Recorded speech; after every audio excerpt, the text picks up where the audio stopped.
Shalom. Beberapa hari lagi kita sudah merayakan hari Pentakosta. Di minggu-minggu ini mungkin ada beberapa gereja ya yang memperingati 10 hari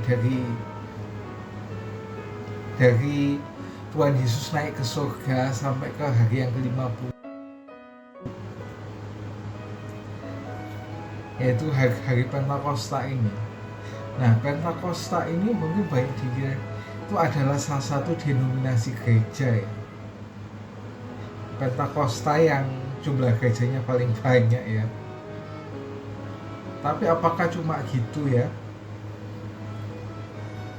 Apakah cuma ini tentang gereja atau tentang apa, tentang harus yang diperingati? Maka itu sekarang kita bahas. The truth is fun.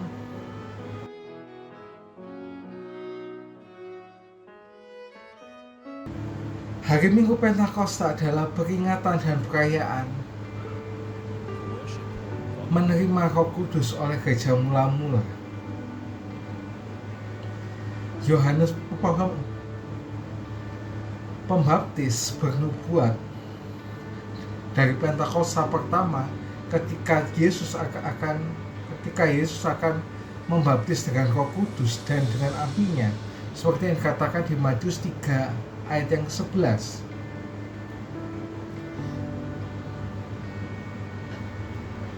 Yesus menegaskan nubuatan ini di Roh Kudus kepada muridnya yang ada di dalam Yohanes 14 ayat yang ke-26. Nah, di sini dia menunjukkan kepada orang-orang ini setelah kematiannya di kayu salib dan kebangkitannya, ia memberikan bukti-bukti yang meyakinkan bahwa dia itu masih hidup. Yesus mengatakan pada murid-muridnya untuk menunggu di Yerusalem untuk karunia Bapa dari Roh Kudus, dan siapa mereka yang akan menerima kuasa untuk menjadi saksinya sampai ke ujung bumi. Seperti dikatakan di Kisah Rasul 1 ayat 3 sampai yang ke-8. Nah, setelah kenaikan Tuhan Yesus ke surga, orang-orang yang itu kembali ke Yerusalem dan bergabung bersama mereka dalam doa di sebuah ruangan atas, atau yang disebut upper room ya, yang banyak dibilang itu.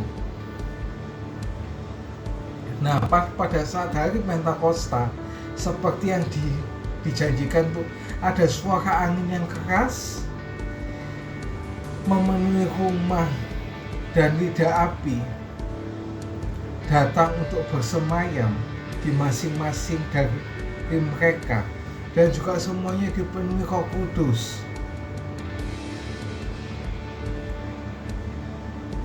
Nah, di sini mereka diberikan kuasa untuk berbicara dengan bahasa-bahasa lain.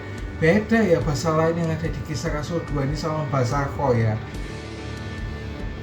Banyak yang menyamakan ini, padahal beda loh ya. Memang di sini pakai kata yang sama, yaitu glosalia. Nanti bahasa roh kita akan bahas di program ini juga, di episode berikutnya ya. Jadi jangan lupa subscribe dan nyalakan lonceng supaya nggak ketinggalan ya. Nah, setelah kedatangan Roh Kudus ini, para murid ini tidak tinggal di dalam ruangan yang penuh dengan kemuliaan Allah, tetapi meledak untuk menceritakannya kepada dunia. Ini adalah awal dari gereja yang seperti yang kita kenal sekarang ini ya. Nah, hari ini banyak gereja Kristen di hari Minggu Pentakosta percayakan untuk mengakui karunia Roh Kudus menyadari bahwa kehidupan, nafas, dan energi Tuhan hidup di antara orang percaya. Nah, selama pelayanan ini, seperti yang dikatakan di Yohanes 20 ayat 19-23, mungkin menjadi inti pesan penting dari juru selamat yang bangkit secara supranatural yang muncul pada murid-murid yang sangat takut. Nah, ketakutan ini memberikan mereka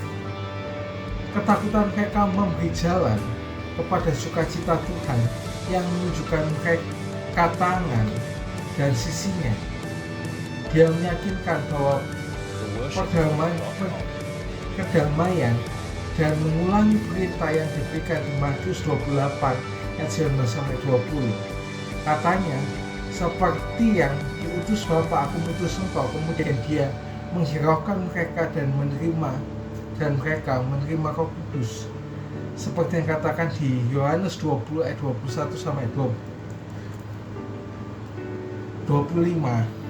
Nah, perayaan hari Minggu Pentakosta ini mengingatkan kita pada kenyataan bahwa kita semua memiliki Roh yang menyatukan, yang dituangkan kepada gereja di abad pertama.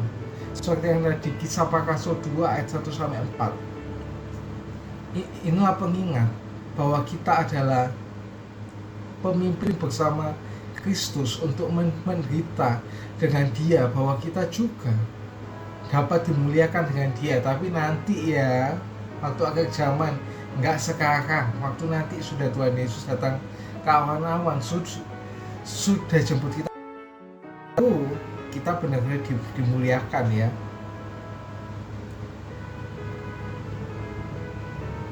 Dan bahwa manifestasi Roh diberikan untuk kebaikan bersama, seperti yang ada di 1 Korintus 12 ayat 7, dan bahwa kita dibaptis dalam satu roh, dalam satu tubuh juga, di dalam 1 Korintus 12 ayat 13 ya.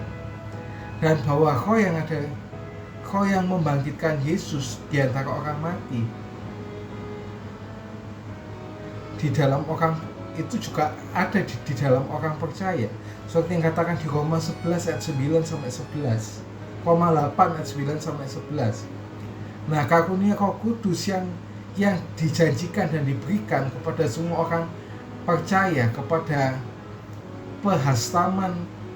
penastaman pertama dijanjikan untuk kita dan keturunan kita, dan juga bagi semua orang yang jauh dari Tuhan,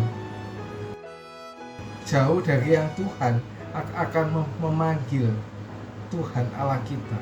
Seperti ada Kisah Rasul 2 ayat 39. See you and God bless you.